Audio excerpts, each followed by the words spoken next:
Assalamualaikum warahmatullahi wabarakatuh. Sahabat yang berbahagia, kembali lagi di Faruqi Channel. Kali ini, izinkan kami untuk membacakan kisah biografi singkat ulama besar Betawi. Siapakah beliau? Ayo, langsung aja. Bismillahirrohmanirrohim. Allahumma sholli ala Sayyidina Muhammad wa ala ali Sayyidina Muhammad. Beliau adalah Kiai Haji Abdullah Syafi'i. Beliau adalah seorang ulama asal Betawi, yang dikenal sebagai singa podium di zamannya, dan juga pendiri pesantren Asy-Syafi'iyah di Jakarta. Lahir di Bali Matraman, Jakarta Selatan, pada tanggal 10 Agustus tahun 1910 Masehi. Pendidikan formalnya hanya kelas 2 SR, sekolah rakyat. Sejak kecil beliau bercita-cita untuk menjadi ahli dakwah dan guru agama. Karena keinginan yang kuat itu, kemudian beliau belajar kepada ulama-ulama besar baik di Jakarta maupun Jawa Barat. Di antaranya beliau belajar kepada Kiai Jauhari bin Sulaiman, Tebet, Kiai Muwanif, Menteng Atas, Kiai Marzuki, Cipinang, Habib Ali Al-Habsyi, Kuitang, Habib Ali bin Husein Al-Atos Bungur, serta Habib Alwi bin Thohir, Bogor. Ayahandanya bernama Haji Syafi'i bin Sairan yang bekerja sebagai pedagang buah-buahan. Sedangkan ibunya bernama Nona binti Sya'ari yang selain memiliki hobi berdagang juga memiliki keterampilan membuat kecap untuk dipasarkan dari rumah ke rumah. Dari pasangan suami istri soleh dan solehah ini, lahirlah Kiai Haji Abdullah Syafi'i, dan dua orang saudara perempuannya, yaitu Ruqoyah dan Aminah. Pada usia 13 tahun, Kiai Haji Abdullah Syafi'i bersama orang tuanya dan kakek neneknya yang bernama Haji Rahimun dan Hajah Najehah telah melaksanakan ibadah haji ke Mekah. Selanjutnya pada usia 18 tahun, beliau sudah menikah dengan Ustazah Siti Rogayah binti Kiai Haji Ahmad Mukhtar. Istri Kiai Haji Abdullah Syafi'i adalah seorang wanita terpelajar dan pernah menjadi pembaca Al-Quran di Istana Negara di hadapan Presiden Soekarno pada tahun 1949 Masehi. Dari pernikahannya ini, Kiai Haji Abdullah Syafi'i memiliki 5 orang anak yang bernama Ustazah Muhibah, Ustazah Tuti Alawiyah, Kiai Haji Abdur Rosyid, Ustadz Abdul Hakim, dan Ustazah Ida Farida. Pada tahun 1951 Masehi, Ustazah Siti Rogayah, istri Kiai Haji Abdullah Syafi'i berpulang ke rahmatullah. Kemudian pada tahun 1958 Masehi, putrinya yang tertua, Ustazah Muhibah juga dipanggil oleh Yang Maha Kuasa.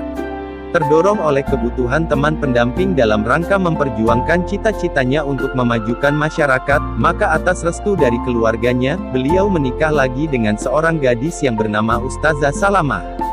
Dari perkawinan yang kedua ini, beliau dikaruniai 10 orang anak, yaitu Ustadz Muhammad Surur, Ustadz Syarif Abdullah, Ustadz Muhammad Zaki, Ustazah Elok Humairo, Kiai Haji Ainul Yakin, Ustadz Syafi'i Abdullah, Ustazah Nufzatul Saniyah, Ustadz Muhammad, Ustazah Tufah, dan Ustazah Laila Sakinah. Kiai Haji Abdullah Syafi'i yang sehari-harinya dipanggil dengan nama Dullah, sebenarnya memiliki bakat berdagang sebagaimana orang tuanya. Ketika beliau menuntut ilmu agama di berbagai daerah, beliau telah berdagang barang-barang keperluan masyarakat, seperti kain batik dan songkok. Beliau dikenal sebagai ulama yang energik. Berbagai kegiatan beliau lakukan, mulai dari memberikan ceramah pengajian di beberapa majelis taklim, mendirikan dan mengelola pendidikan agama yang kemudian berkembang secara luas, dengan tidak meninggalkan profesinya dalam bidang perdagangan.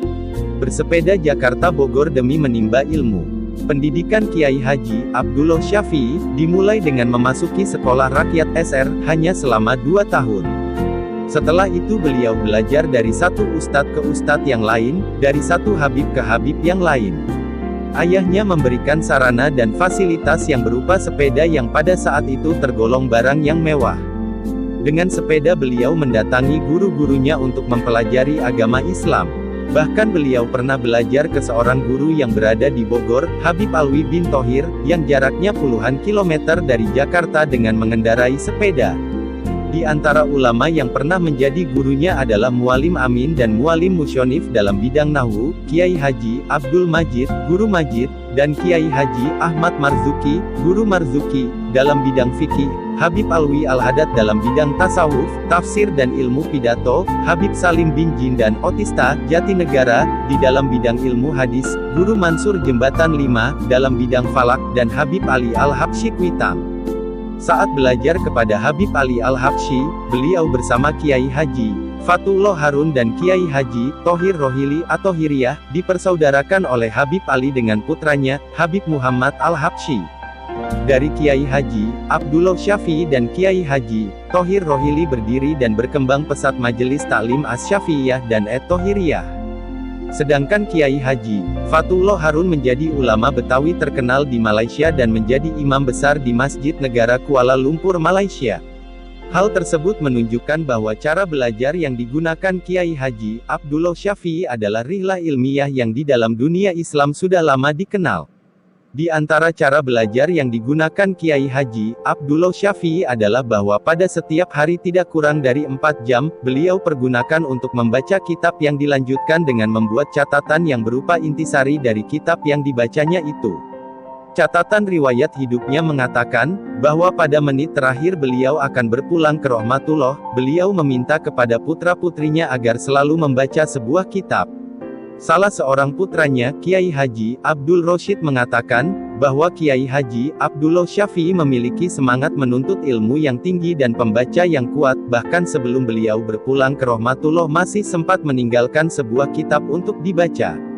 Setelah beliau merasa cukup memiliki bekal pengetahuan agama, maka mulailah beliau berusaha mengamalkannya.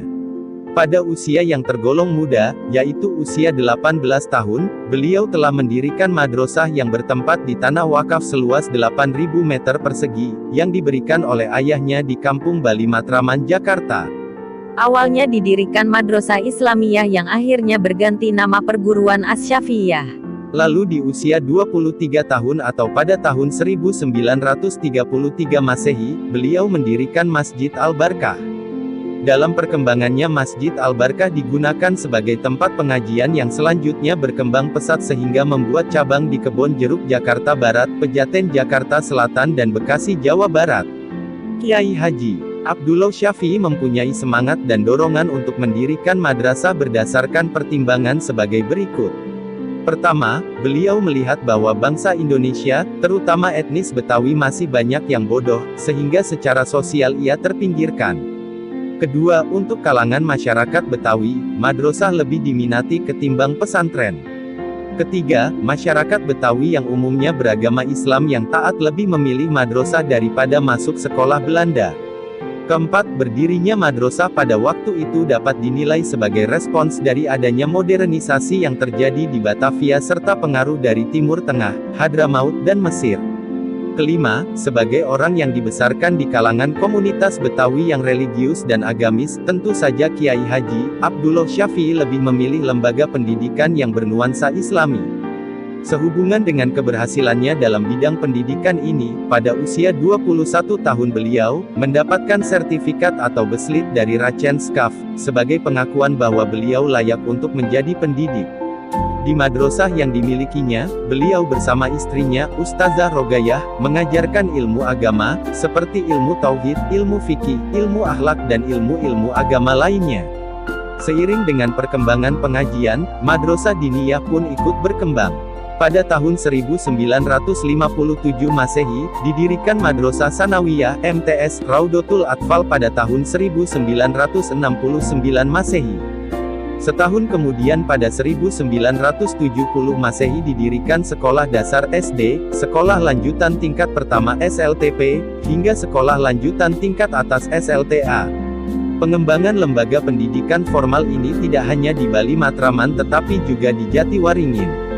Selain itu juga mengembangkan kegiatan sosial, seperti poliklinik, pondok yatim piatu dan untuk kepentingan dakwah didirikan Radio Akpi Asy-Syafi'iyah. Selain sebagai pendidik yang tekun, Kiai Haji Abdullah Syafi'i juga termasuk orang yang gemar bergaul dengan tokoh-tokoh masyarakat pada tingkat nasional dan dari berbagai etnis, seperti Ambon, Bali, Jawa dan Sumatera. Dalam kaitan ini beliau pernah bergabung dalam Masyumi dan dekat dengan tokoh nasional, Bapak Muhammad Natsir, bahkan beliau berhasil mengajak Natsir masuk ke dalam majelis zikir Mudzakarah untuk mengkaji kitab kuning.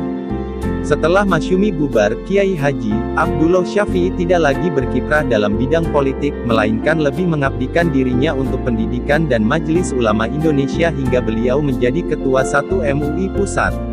Pada tahun-tahun 1978 sampai tahun 1985 Masehi, beliau dipercaya menduduki jabatan sebagai Ketua Umum MUI DKI Jakarta dan kemudian pada tahun 1982 Masehi, beliau ditunjuk sebagai penasihat MUI Pusat yang pada waktu itu diketuai oleh Buya Hamka.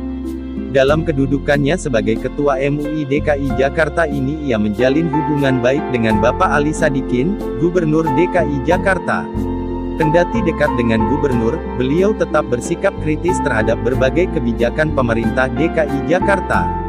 Beliau misalnya mengkritik kebijakan pemerintah yang melokalisasi wanita tunasusila, melegalisasi perjudian dan sebagainya. Kepopuleran dan besarnya pengaruh Kiai Haji Abdullah Syafi'i antara lain karena peran, sumbangan dan pengabdiannya dalam kepentingan agama, bangsa dan negara serta karena keluhuran budi pekerti dan akhlaknya. Beliau dikenal sebagai orang yang memiliki kepribadian yang terbuka luas dalam bergaul.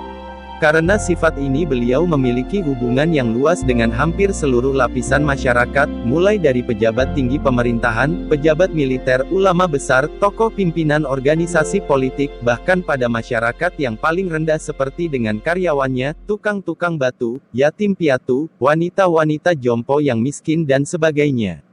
Toleransi khilafiyah antara Kiai Haji Abdullah Syafi'i dan Buya Hamka. Selain itu juga dikenal sebagai orang yang memiliki pandangan yang luas dan toleran dalam pandangan keagamaannya. Hal ini dapat terlihat pada komentar Buya Hamka sebagai berikut.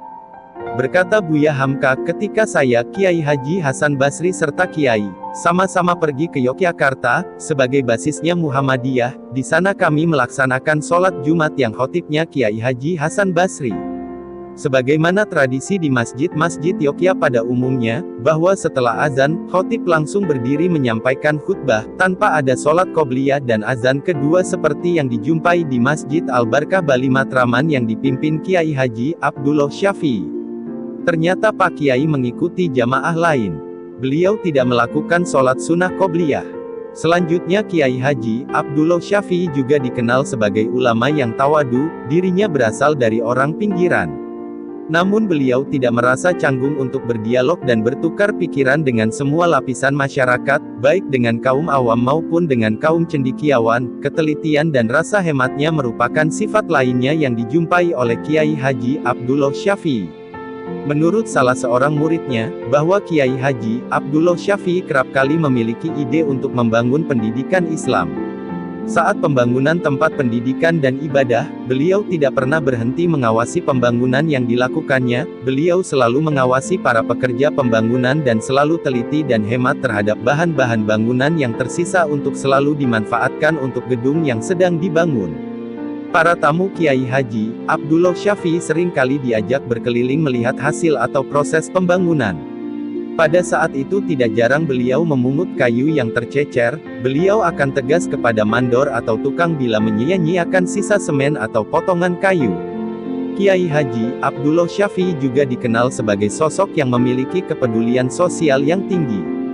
Ketika sekolah melaksanakan hari libur nasional, beliau tidak sepenuhnya meliburkan sekolahnya. Sekolah tetap dibuka, walaupun hanya untuk setengah hari, karena beliau kasihan pada para pedagang yang biasa berdagang di lingkungan sekolahnya dan tidak menginginkan murid bersantai dalam menuntut ilmu. Selain itu kepada para siswanya dan juga kepada kaum muslimin seringkali beliau membagi-bagikan keperluan untuk sholat atau membagikan kitab Al-Quran yang dicetak di percetakaannya. Berdasarkan informasi dalam riwayat hidupnya, bahwa Kiai Haji Abdullah Syafi'i tidak pernah bermukim di pondok pesantren sebagaimana lazimnya para ulama. Yang beliau lakukan hanya berguru kepada sejumlah ulama di Jakarta dan sekitarnya dengan pulang pergi dari rumahnya di Bali Matraman. Cara tersebut ternyata cukup efektif dan berhasil manakala dilakukan dengan penuh kesungguhan dan motivasi yang tulus ikhlas kepada Allah. Pada tanggal 3 September tahun 1985 Kiai Haji Abdullah Syafi'i tutup usia.